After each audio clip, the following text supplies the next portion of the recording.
From the Presidential Palace, Manila, Dateline Malacañang.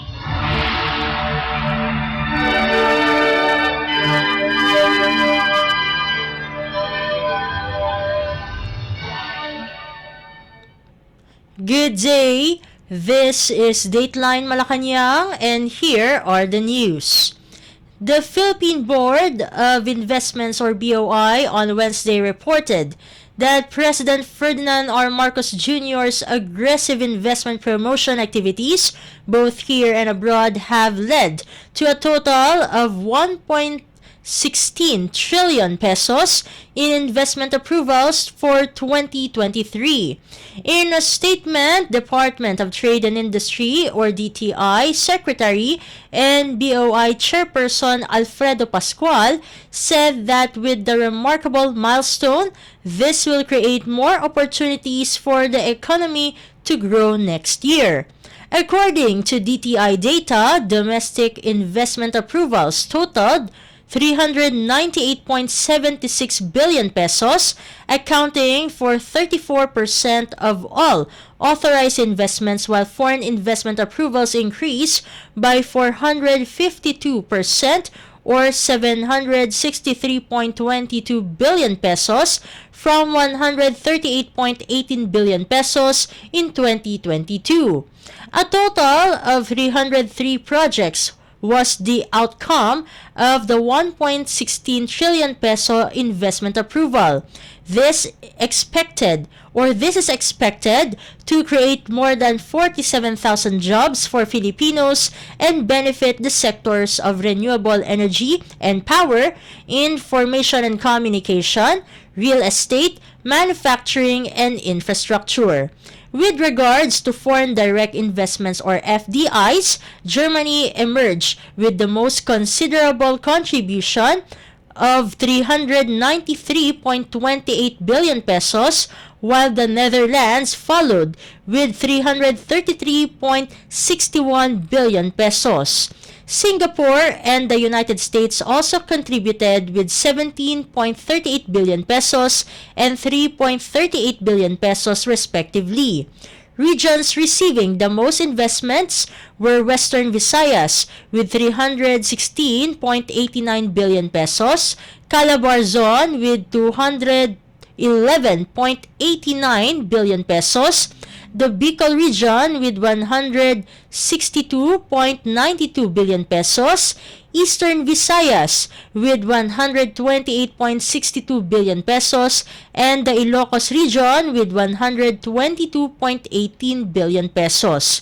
Dominating the investment approvals in the country is the renewable energy and power industry, with investments totaling 968.14 billion pesos, up by 137% from the 409.03 billion pesos last year.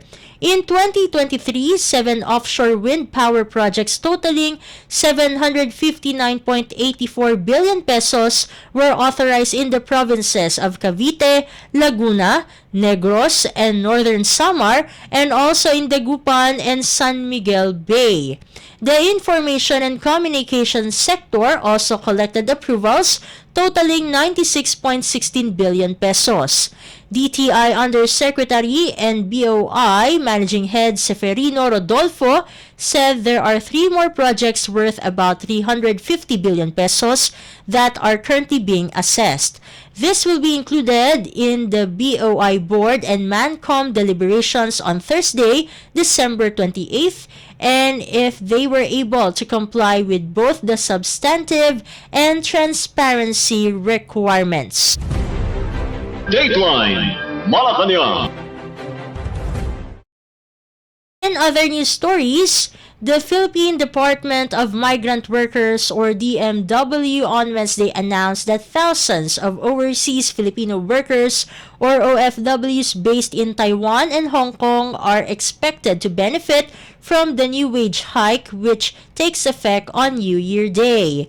DMW officer in charge under Secretary Hans Leo Kakdak said Taiwan's Ministry of Labor or MOL and the Hong Kong Special Administrative Region Labor Department respectively enacted the wage legislation that recognizes the work of OFWs and their contribution to the economic development of their host countries. Kakdak said the new wage order issued by the MOL mandates a 4.05% increase in the monthly minimum salary of factory workers from 26,400 new Taiwan dollars or equivalent to about 46,378 to 27,470 new Taiwan dollars or about 40,223 pesos. The same wage order also increases the minimum hourly wage by 7 new Taiwan dollars from 176 new Taiwan dollars equivalent to about 312 pesos to 183 new Taiwan dollars or about 321 pesos. Data from the MOL shows that as of October, about 151,562 Filipinos are working in Taiwan, with 123,768 working in the manufacturing sector. The DMW projects about 17,721 workers in this category to be hired by the end of the year. On the other hand, the Hong Kong Labor Department also approved a similar wage legislation that will benefit foreign domestic helpers or FDH or household service workers or HSWs. The Migrant Workers Office in Hong Kong or MWOHK reported that as of August this year, there are 196,364 OFWs working as HSWs or FDHs in the Chinese Special Administrative Region and some 40,000 HSWs representing new hires and those with renewed contracts. Additionally, an estimated 205,000 Filipino HSWs in Hong Kong are expected by January 2024. Under the new wage measure, OFWs working as FDHs will receive a total allowable wage of 4,870 Hong Kong dollars or about 38,010 pesos, an increase from the previous rate of 4,730 Hong Kong dollars or about 36,917 pesos. The same wage order also raised the allowable food allowance for FDHs to 1,236 Hong Kong dollars or 9,649 pesos from the previous rate of 1,196 Hong Kong dollars or 9,334.78 pesos. The wage increase in Hong Kong shall apply only to FDH contracts signed on or after September 30 this year. Dateline Malacañang. Meanwhile, the Philippine Department of Migrant Workers or DMW announced that the 19th batch of overseas Filipino workers or OFWs that chose to go home will arrive in Manila on Thursday, December 28th. Spearheaded by DMW officer in charge under Secretary Hans Leo Kakdak, the DMW said that 10 OFWs who chose to come back to the country after conflict erupted between the Israeli forces and the Lebanese militant group Hezbollah. The OFWs will be on board Philippine Airlines Flight 685 from Doha, Qatar, and is expected to land at the Ninoy Aquino International Airport or NAIA Terminal 1. The Department of Foreign Affairs or DFA, Department of Social Welfare and Development or DSWD, Department of Health or DOH, as well as the Technical Education and Skills Development Authority or TESDA will join the DMW in welcoming the returning OFWs. Dateline Malacañang. Other news stories, the Philippine Army is currently on alert for the possible revenge of the New People's Army or NPA after an encounter at Malaybalay, Bukidnon Province on Christmas Day. In the incident, 9 members of the terrorist group were killed when they encountered the troops of the 403rd Infantry Brigade under the 4th Infantry Division. According to 4th Infantry Division Commander Major General Jose Maria Cuerpo II, he ordered the brigade commander and combat units to remain alert. Cuerpo said even though it is the Christmas season and even the New Year, the military continues to fulfill their mandates in maintaining peace and order and to help its citizens. The official added that their ranks are ready as to whatever attacks the terrorist group may do after declaring the unilateral ceasefire from December 25th to the 26th. Dateline Malacañang. New commander of the Philippines Joint Task Force National Capital Region or JTF-NCR formally assumed his position on Wednesday, December 28th. The change of command ceremony will be held at the JTF-NCR Multipurpose Hall and will be spearheaded by Vice Chief of Staff, Armed Forces of the Philippines or VCS-AFP Lieutenant General Arthur Cordura of the Philippine Armed Forces or PAF. Brigadier General Jimmy D. Larida of the Philippine Navy or PN will replace Brigadier General Alexei C.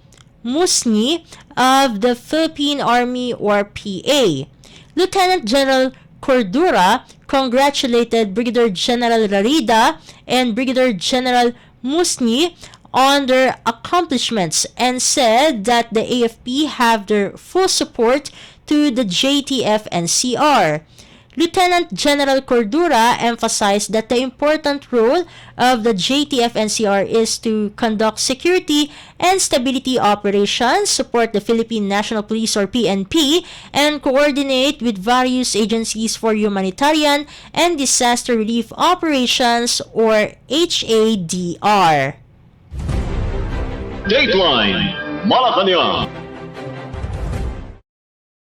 South Korean Embassy said that the country's official development assistance or ODA to the Philippines in 2023 reached a total of $80 million or about 4.4 billion pesos. Korean Ambassador to the Philippines Lee Sang-hwa said that Seoul, as the top development partner of the Philippines, would continue to strengthen this area of cooperation with Manila, especially as the countries prepare for their 75th anniversary of diplomatic relations in 2024. The ambassador said that the development assistance is not charity, it is a great investment in security and prosperity as well as an engine of growth that creates jobs, expands market, and helps countries in transition. Korea and the Philippines have more than 3 decades of development ties, which began in 1991. This started when some Filipino officials were invited to participate in training programs in Korea. This eventually expanded to other areas of cooperation, including agriculture, infrastructure, climate change, disaster risk reduction, health and science, technology, and innovation. Ambassador Lee said that the Korea International Cooperation Agency or KOICA's contribution alone increased about 40 times since the 90s, reaching $18.7 million in 2023. To date, the Philippines is also one of the largest recipients of Economic Development Cooperation Fund or EDCF from the Export Export-Import Bank of Korea, or KEXIM. KEXIM Bank is a state-owned credit agency that implements the EDCF, a Korean ODA program that seeks to promote economic cooperation with developing countries. Dateline Malacañang. Korean Embassy in Manila on Wednesday said that 2 Korean Navy vessels with more than 400 sailors on board made a port call in Manila as part of its 7th circumnavigation to mark the 70th anniversary of the Korean War Armistice Agreement. Composed of helicopter training ship ROKS Hansando and combat support ship ROKS Hwachon, the Korean Navy Cruise Training Task Group, or CTTG, dropped anchor at the Manila South Harbor. CTTG Commander RDML Chung Ho Cho said the visit marks the 70th Korean War ceasefire by promoting maritime security and the shared universal values of freedom and peace. The CTTG commander added that the visit also aims to enhance friendship and military diplomacy with the Philippines. At least 22 states have expressed their support to South Korea when the Korean War broke out, including Manila, that sent a total of 7,420 Filipino soldiers under the Philippine Expeditionary Force to Korea, or PEFTOK. When the Korean Armistice Agreement was signed in July 1953, the hostilities that killed millions of civilians were suspended at the 241-kilometer-long Demilitarized Zone, or DMZ, was formed. The Korean Embassy said the training group will be holding a series of activities during its 7-day port call until January 2nd. The Korean Navy Group will visit the Korean War Memorial at the Libingan ng mga Bayani for a wreath-laying ceremony. It will also organize a defense industry exhibition on board ROKS Hwachon and host Philippine Navy officers to showcase Korea's Navy Sea Ghost, or Guardian, harmonized with operating manned systems and technology based on manned system. The training group will also hold a passing exercise with the BRP Jose Rizal of the Philippine Navy to refortify the relationship between the two navies. The CTTG is currently on its 7th circumnavigation and is traveling around 300,000 or 30,000 rather nautical miles with 460 sailors, including approximately 150 midshipmen from the 78th class of ROKNA on board. The embassy said the Manila port call is the 28th of its kind to the country, the highest recorded for Korean Navy port calls made in any Asian country.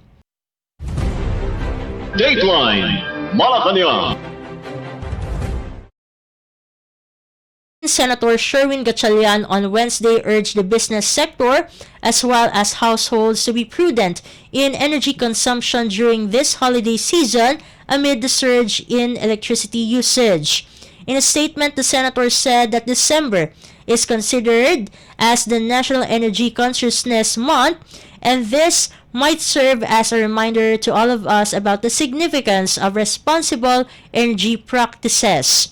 Under Proclamation Number 1427, signed by former President Gloria Macapagal Arroyo on December 11th, 2007, created the month of December as National Energy Consciousness Month in order to create public awareness of the need for energy conservation.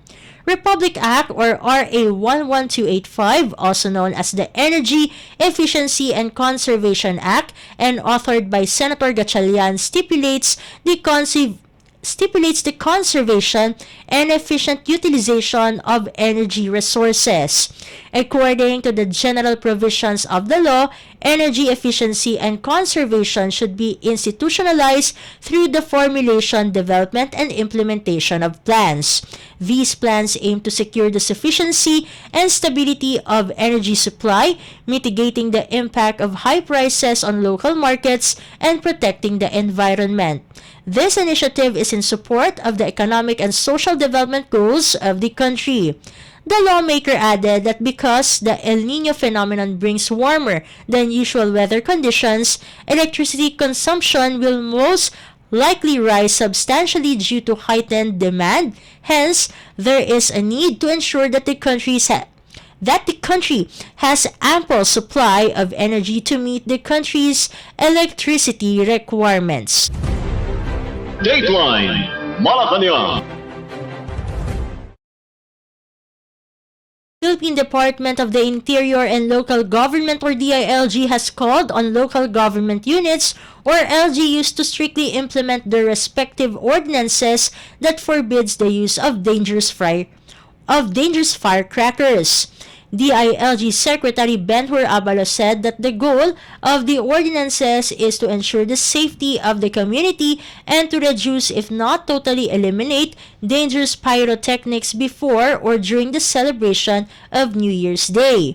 Based on DILG data, there are at least 1,210 LGUs who have ordinances that prohibits the use of dangerous firecrackers in their localities. The DILG chief wants to make sure that the LGUs will implement this ordinance against this menacing firecracker. Secretary Abalos meanwhile praised the 35 LGUs who answered to his calls on passing an ordinance that will ensure the safety and injury-free celebrations in their jurisdictions. Dateline Malacañang. Before we conclude our program, we would like to invite everyone to come and visit our Facebook page at Radyo Pilipinas World Service.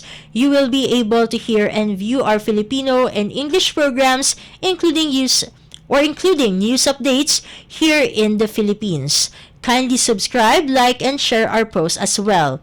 And that concludes this edition of Dateline Malacañang for Radyo Pilipinas World Service. This has been Steph Vicente. Good day and stay safe, everyone. From the Presidential Palace, Manila. Dateline Malacañang.